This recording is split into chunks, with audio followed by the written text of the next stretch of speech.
Dans des leçons antérieures du dossier astrologie relationnelle, nous avons étudié la maison 7 et nous avons appris qu'elle représente les relations de pair et comment le moi se projette dans l'autre en raison de son opposition à la maison 1 qui représente le moi.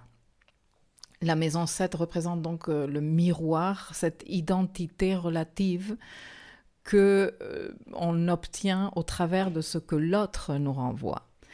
Et c'est par le biais des affaires de la maison 7 que nous cherchons un équilibre relationnel entre le je, le moi et le nous, par la coopération ou par la compétition. Et c'est d'ailleurs pour cela qu'en astrologie traditionnelle, on met dans la maison 7 les partenaires de vie, les partenaires de business, mais aussi les ennemis déclarés. Parce que c'est avec eux qu'on est en compète, entre guillemets. Pour ceux et celles qui n'auraient aucune planète en 7, no stress, c'est plutôt normal de ne pas avoir de planète dans les maisons et c'est presque, j'ai envie de dire, je le dis toujours, meilleur signe à un niveau relationnel. Parce que les maisons vides indiquent souvent une plus grande fluidité dans les affaires de la maison. Plus on a des planètes dedans, plus la personne a du boulot à faire. Et moins de fluidité, entre guillemets, on peut s'attendre tant qu'on n'a pas fait le boulot que représentent toutes ces planètes qu'on a dans la maison concernée. Donc, quand on a peu ou pas de planètes en 7, cela veut dire qu'on a peu ou pas de boulot intense à faire dans ce domaine-là, ce qui veut dire qu'il y aura plus de fluidité, normalement, dans les affaires de cette maison. D'après l'astrologie pop, le maître de la maison 7 et sa position par maison pourrait indiquer le secteur de vie où la personne aura tendance à rencontrer ses partenaires. Par exemple, disons que le maître de la maison 7 est en 6.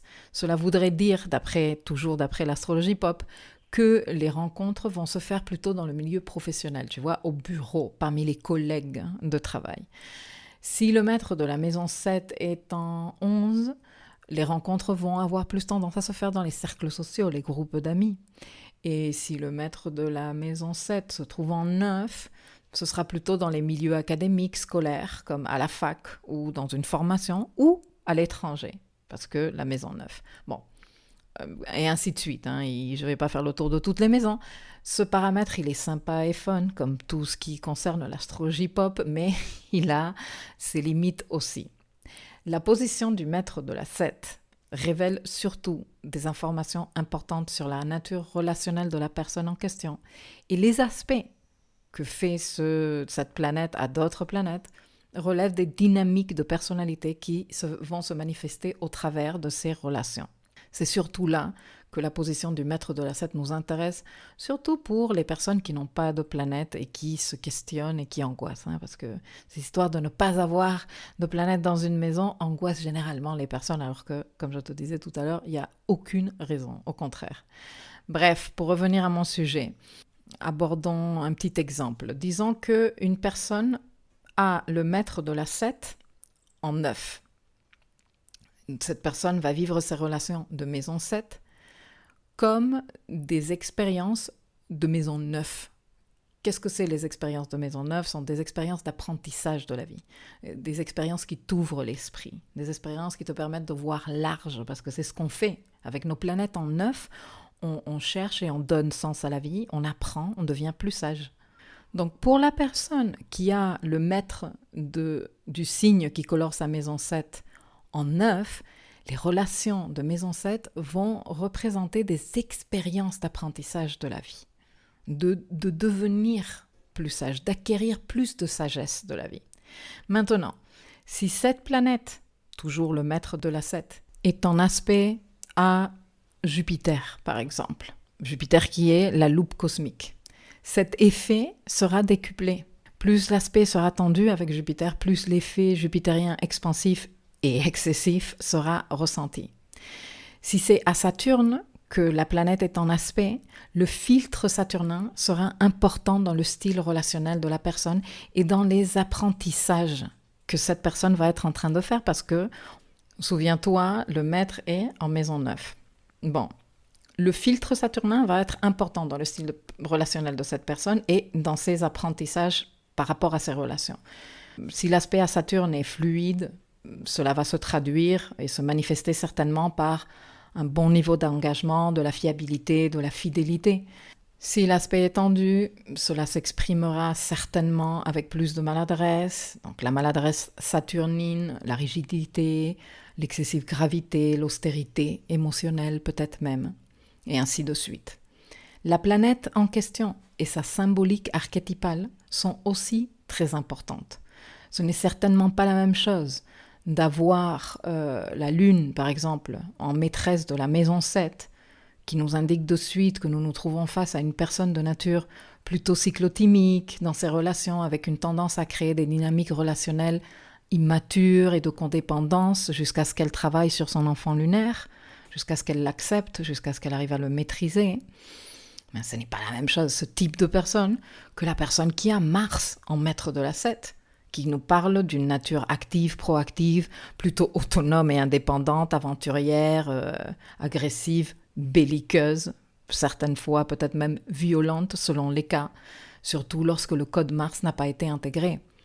Donc quand on veut comprendre les affaires de la maison 7, on peut les explorer dans ces sens-là. Pas besoin d'avoir des planètes à l'intérieur. Maintenant, celles et ceux qui ont des planètes en 7 ont un travail à faire important en rapport avec leur chemin de connaissance d'eux-mêmes au travers de leur relation de pair. Plus il y aura des planètes en 7, plus de travail à faire sera conséquent au travers de l'expérience relationnelle. Plus de planètes personnelles, donc luminaires, Lune, Soleil, Mercure, Vénus et Mars, plus ce travail sera ressenti dans les dynamiques relationnelles quotidiennes, tu vois, du tous les jours.